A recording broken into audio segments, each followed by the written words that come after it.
नमस्कार। चलिए आज एक ऐसी दुनिया में चलते हैं जहां मतलब एक जरा सी गलती हुई नहीं कि सब कुछ खत्म।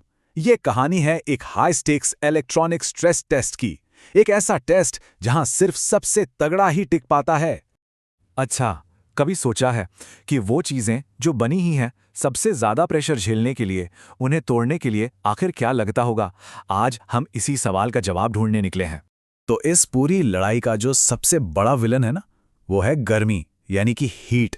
ये एक ऐसा साइलेंट किलर है जो चुपके से हमला करता है और डिवाइस के एकदम दिल में, उसके कोर में बैठकर सब कुछ तबाह कर देता है। और इसी टेम्परेचर को कहते हैं जंक्शन टेम्परेचर।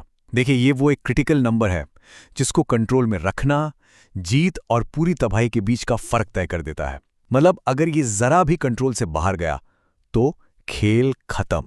तो चलिए अब मिलते हैं हमारे दो कंटेस्टेंट से, दो योद्धाओं से। मजे की बात यह है कि दोनों ही बराबर के पावरफुल हैं। दोनों की पावर रेटिंग बिल्कुल सेम है, लेकिन उनकी बनावट में, उनके डिजाइन में एक बहुत बड़ा राज छिपा है। तो लेफ्ट साइड में है हमारा पहला फाइटर, इंसुलेटेड मॉड्यूल डायोड, और राइट में है दूसरा, प्रेस पैक डायोड। जैसा कि दिख रहा है, दोनों ही काफी कॉम्प्लेक्स हैं, कई लेयर्स से बने हुए। और यहीं पे कहानी में आता है एक बड़ा ट्विस्ट। इंसुलेटेड मॉड्यूल में गर्मी को बाहर निकलने के लिए सिर्फ एक ही रास्ता है, सिर्फ एक, जबकि प्रेस पैक में दो रास्ते हैं। अब इसको ऐसे समझिए जैसे एक तंग गली और एक टू वे हाईवे के बीच का फर्क। जाहिर है एक में तो जाम लगना तय ही है। ये देखिए इंसुलेटेड मॉड्यूल का डिजाइन। हीट को बाहर निकलने के लिए बस यही एक रास्ता है। ये एक तरह का थर्मल बॉटलनेक बना देता है, एक जाल जैसा। मतलब सारी की सारी गर्मी एक ही जगह पर फंसती चली जाती है। लेकिन दूसरी तरफ प्रेस पैक का डिजाइन देखिए, क्या बात है। ये हीट को दो अलग अलग रास्तों से बाहर फेंकता है, ऊपर से भी और नीचे से भी। थ्योरी में तो ये डिजाइन जाहिर तौर पर बेहतर लग रहा है, पर क्या ये सच में बेहतर काम करेगा? चलिए पता लगाते हैं। तो अब वक्त आ गया है असली मुकाबले का। अब इन दोनों को इनकी बर्दाश्त की आखिरी लिमिट तक पुश किया जाएगा। देखते हैं प्रेशर में कौन टिकता है और कौन बिखर जाता है। और हाँ, ये कोई कंप्यूटर गेम या सिमुलेशन नहीं चल रहा है। ये एक असली लैब है, असली इक्विपमेंट, जहां असली टेस्ट होते हैं। और जाहिर है नतीजे भी एकदम असली होते हैं। टेस्ट का तरीका बड़ा सिंपल है। हर डायोड को सिर्फ 10 मिलीसेकंड के लिए बिजली का एक जबरदस्त शॉक दिया जाएगा। मतलब पलक झपकने से भी तेज, लेकिन ताकत इतनी कि आप सोच भी नहीं सकते। कितनी ताकत? जरा सुनिए, 36,700 एम्पियर। अरे, इतनी बिजली में तो एक साथ कई घर रोशन हो जाएं। और ये सारी की सारी पावर बस उस एक छोटे से कंपोनेंट पर डाली जा रही है। तो फिर हुआ क्या? कौन जीता, कौन हारा? चलिए अब सीधे नतीजों पर आते हैं, इस कहानी के सबसे जरूरी हिस्से पर। ये ग्राफ देखिए, ये सब कुछ बयां कर रहा है।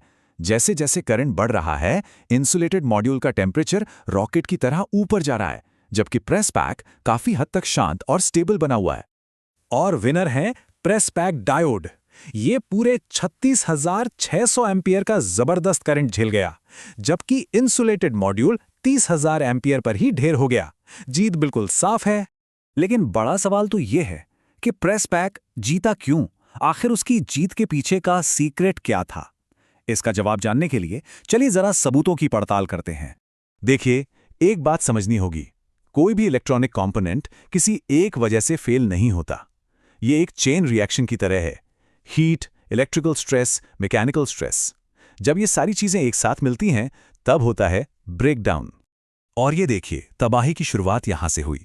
जबरदस्त गर्मी और करंट ने दोनों ही डिवाइसेस के अंदर की जो लेयर्स थीं उन्हें पिघलाना और कमजोर करना शुरू कर दिया। ये अंत की बस शुरुआत थी। और ये है फाइनल ब्लो, टूटी हुई सिलिकॉन चिप्स। ये इस बात का पक्का सबूत है कि जब कोई चीज अपनी लिमिट्स को क्रॉस कर जाती है तो उसका टूटना तय है। तो सवाल ये उठता है कि माइक्रोस्कोप के नीचे लड़ी गई इस छोटी सी लड़ाई का हमारी असली दुनिया से, हमारी जिंदगी से क्या लेना देना है? आखिर इतनी जरूरी क्यों है? जरूरी इसलिए है क्योंकि ये छोटे छोटे लेकिन मजबूत कंपोनेंट्स हमारे चारों तरफ की दुनिया को पावर दे रहे हैं। इलेक्ट्रिक गाड़ियों के फास्ट चार्जर से लेकर हमारे घरों तक बिजली पहुंचाने वाले बड़े बड़े पावर ग्रिड तक, सब कुछ इनकी मजबूती पर ही तो टिका है। अगर ये फेल हो जाएं तो हमारी दुनिया थम सकती है। तो आज की इस पूरी कहानी का सबसे बड़ा सबक क्या है? वो ये है कि आप कोई चीज़ किस मटेरियल से बनाते हैं वो तो ज़रूरी है ही, लेकिन आप उसे बनाते कैसे हैं, उसका डिज़ाइन कैसा है, ये उससे भी ज़्यादा ज़रूरी है।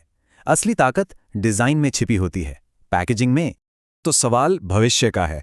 जैसे जैसे टेक्नोलॉजी को छोटी से छोटी जगह में ज़्यादा से ज़्यादा पावर की ज़रूरत पड़ेगी, तो गर्मी के खिलाफ इस जंग को जीतने के लिए कौन से नए डिज़ाइन सामने आएंगे? खैर, इसका जवाब तो आने वाले वक्त के इनोवेटर्स ही देंगे।